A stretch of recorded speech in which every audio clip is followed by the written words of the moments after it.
മഹാലക്ഷ്മി സീരിയലിൻ്റെ ഏറ്റവും പുതിയ റിവ്യൂയിലേക്ക് എല്ലാ കൂട്ടുകാർക്കും സ്വാഗതം. കണ്ണനും മഹാലക്ഷ്മിയും ഒരു നാടകം കളിക്കുകയാണോ എന്ന് സംശയം തോന്നി ഉണ്ണി അത് അന്വേഷിക്കാൻ വേണ്ടി പിന്നാലെ നടക്കുമ്പോൾ താൻ കണ്ടുപിടിച്ച കാര്യങ്ങളൊന്നും വെറും ഒരു തോന്നലല്ലെന്നും അതിലല്പം വാസ്തവമുണ്ടെന്നുള്ള കാര്യം ഉണ്ണിക്ക് ബോധ്യമാകുന്നു. മാത്രമല്ല, ബോധ്യമായ കാര്യം വാമദേവൻ അമ്മാവനെ അറിയിക്കുന്നുണ്ട്. അപ്പം വാമദേവൻ അമ്മാവനും ഉറപ്പിച്ചൊരു കാര്യം പറയുന്നു, ഒരു കാരണവശാലും കണ്ണനും മഹാലക്ഷ്മിയും സന്തോഷത്തോടെ കുഞ്ഞും കുട്ടികളുമായിട്ട് ജീവിക്കാൻ പാടില്ല. നമ്മൾ കണ്ട സ്വപ്നങ്ങൾ പാഴ്വാക്കായി പോവും.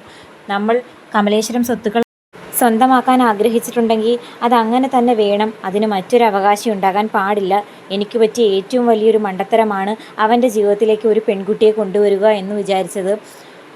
അവനെ അവൾ പൊന്നുപോലെ നോക്കിക്കോളും എന്നാണ് വിചാരിച്ചത്. സ്വത്ത് കാര്യങ്ങളിൽ ഇങ്ങനെ അവകാശം ചെലുത്തുമെന്നൊന്നും ഞാൻ അന്ന് വിചാരിച്ചതേ ഇല്ല. എനിക്ക് പറ്റിയ മണ്ടത്തരം ഇനി ആവർത്തിക്കാൻ പാടില്ല എന്ന് പല ഉറച്ച തീരുമാനവും എടുക്കുന്നുണ്ട്. അതേസമയം ഇതൊന്നും അറിയാതെ അല്ലെങ്കിൽ ഉണ്ണി ഇങ്ങനെയൊക്കെ പറഞ്ഞിട്ടും അതിൻ്റെ വാസ്തവം മനസ്സിലാക്കാൻ ശ്രമിക്കാതെ കരുണയാണെങ്കിൽ കണ്ണേട്ടനെ അമിതമായി വിശ്വസിക്കുന്നുണ്ട്.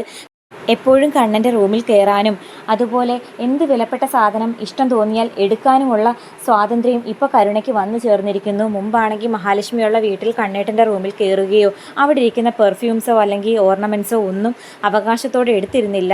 ഇപ്പോൾ എന്ത് തന്നെ അവിടെ ഇരുന്നാലും കരുണ ആ സ്വാതന്ത്ര്യത്തിൽ എടുക്കാൻ വേണ്ടിയിട്ട് റൂമിലേക്ക് ചെല്ലുന്നുണ്ട്. കരുണയാണെങ്കിൽ കണ്ണൻ കമലേശ്വരം ഫിനാൻസിലേക്ക് പോയ ആ സമയം നോക്കി കണ്ണേട്ടൻ്റെ റൂമിൽ മഹാലക്ഷ്മി സൂക്ഷിച്ചു വെച്ചിരിക്കുന്ന സാധനങ്ങൾ മോഷ്ടിക്കാൻ വേണ്ടിയിട്ട് കയറുന്ന സമയത്ത് ആ ഞെട്ടിക്കുന്ന ഒരു കാഴ്ച കാണുന്നു. അതായത് കണ്ണേട്ടൻ്റെ ഷെൽഫിൽ ഒരു സ്കാനിങ് റിപ്പോർട്ട്.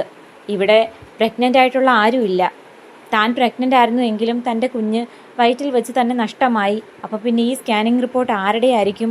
ഇനി മഹാലക്ഷ്മിയുടെ കുഞ്ഞിൻ്റെയും ആയിരിക്കുമോ? കണ്ണേട്ടനും മഹാലക്ഷ്മിയും കൂടി എന്തെങ്കിലും കാര്യം ഞങ്ങളിൽ നിന്ന് മറയ്ക്കുന്നുണ്ടോ? കുറേ ദിവസമായിട്ട് ഉണ്ണിയേട്ടൻ അവർ കള്ളക്കളി കളിക്കുവാണെന്ന് സംശയത്തോടെ വന്ന് പറയുന്നുണ്ടായിരുന്നു. അപ്പോൾ ഞാൻ അതൊന്നും വിശ്വസിച്ചതേ ഇല്ല. മഹാലക്ഷ്മിയുടെ സ്കാനിങ് റിപ്പോർട്ട് ആയിരിക്കുമോ ഇതെന്നുള്ള സംശയം കരുണയിൽ ശക്തമായിട്ടുണ്ടാകുന്നു. മാത്രമല്ല, താൻ കണ്ടുപിടിച്ച ആ ഞെട്ടിക്കുന്ന സ്കാൻ റിപ്പോർട്ടാണെങ്കിൽ ദുർഗയെ കൊണ്ടുവന്ന് കാണിക്കുകയും ചെയ്യുന്നു.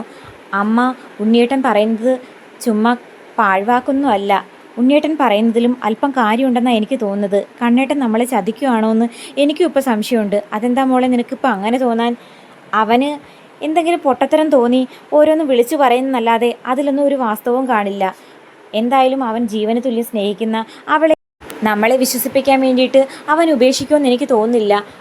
അവനെ ചതിച്ച അവളെ ആത്മാർത്ഥമായിട്ട് തന്നെയാണ് കണ്ണൻ ഉപേക്ഷിച്ചിരിക്കുന്നത്.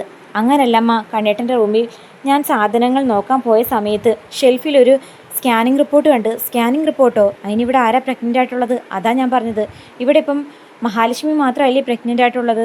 ഈ സ്കാനിങ് റിപ്പോർട്ട് കണ്ണേട്ടൻ്റെ റൂമിൽ വരണമെങ്കിൽ മഹാലക്ഷ്മി പ്രഗ്നൻ്റ് ആണെന്ന് അറിഞ്ഞാൽ ആ സമയം തന്നെ ഇവിടുന്ന് അവളെ പറഞ്ഞു വിട്ടതല്ലേ. ഇത് അടുത്തിടെ എടുത്ത സ്കാനിങ് റിപ്പോർട്ടാണ്. അതിൽ ഡേറ്റും ഉണ്ട്.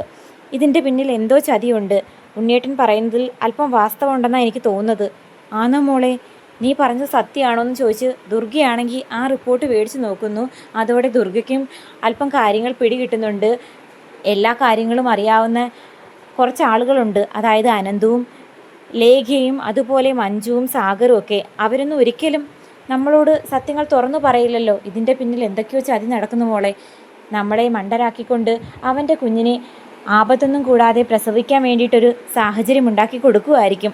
ഇനി അവനും കൂടി അറിഞ്ഞിട്ടുള്ള പ്രഗ്നൻസി ആണോ എന്ന് ആർക്കറിയാം. ഇതിൻ്റെ പിന്നിൽ നടക്കുന്ന ചതി എന്താണെന്ന് അധികം താമസിക്കാതെ കണ്ടുപിടിച്ചേ പറ്റൂ. ഒരിക്കൽ നമ്മളെ എല്ലാവരെയും വിഡ്ഢികളാക്കിയിട്ടുള്ളതാ അവൻ. അതുപോലെ ഇനിയും നമ്മൾ വെറും ഒരു മണ്ടരാവാൻ നിന്നു കൊടുക്കരുത്. എത്രയും പെട്ടെന്ന് മോൾ ഈ കാര്യം മോളുടെ അച്ഛനെ വിളിച്ചറിയിക്കാൻ നോക്ക്. അച്ഛൻ എന്തെങ്കിലും പോംവഴി കണ്ടെത്തുമായിരിക്കും. മാത്രമല്ല, ഞാൻ ഈ നിമിഷം തന്നെ ആമേട്ടനെ വിളിച്ച് കാര്യങ്ങൾ അറിയിക്കട്ടെ എന്ന് പറഞ്ഞ് ദുർഗയാണെങ്കിൽ അങ്ങ് പോകുമ്പോഴത്തേക്കും കരുണ വിളിച്ച് അച്ഛനോട് നടന്ന കാര്യങ്ങളൊക്കെ പറയുന്നു. അത് കേട്ട് ആകെ ഷോക്കിലായിട്ട് നിൽക്കുവാണ് മുത്തശ്ശിയും അതുപോലെ പ്രതാപനും.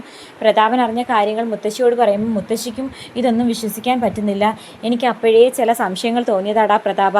നീ വയ്യാതെ ഹോസ്പിറ്റലിൽ കടന്ന സമയത്ത് നിന്നെ കാണാനെന്ന പേര് കണ്ണൻ അങ്ങോട്ടേക്ക് വന്ന ആ സമയത്ത് അവൻ്റെ ഭാര്യ അവിടെ ഉണ്ടായിരുന്നല്ലോ. അവൾക്ക് വിഷമരുന്നുള്ളിൽ ചെന്ന് കുഞ്ഞ് നഷ്ടമായെന്നുള്ള പേര് തോമസ് വൈദ്യരുടെ ഹോസ്പിറ്റലിൽ അഡ്മിറ്റായിട്ട് കിടക്കുമല്ലായിരുന്നോ. അപ്പം ഫലത്തിൽ അവളെ കാണാൻ വന്നിട്ട് ചുമ്മാ ഒരു പേരിന് നിന്നെ കാണാനും കൂടി വന്നതാണെന്നാണ് ഇപ്പം ഞാൻ വിശ്വസിക്കുന്നത്. എന്തായാലും മോള് പറഞ്ഞതിൽ എന്തൊക്കെയോ കാര്യമുള്ളതായിട്ട് തന്നെയാണ് എനിക്കും തോന്നുന്നത്.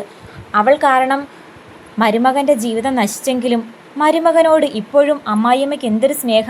മാത്രമല്ല, അവർ തങ്ങളിൽ രഹസ്യമായിട്ട് വിളിക്കുകയും പറയുകയൊക്കെ ചെയ്യുമെന്നാണ് എനിക്ക് തോന്നുന്നത്. നിന്റെ ഭാര്യയില്ലേ ആ മോഹിനിയും കണ്ണനും.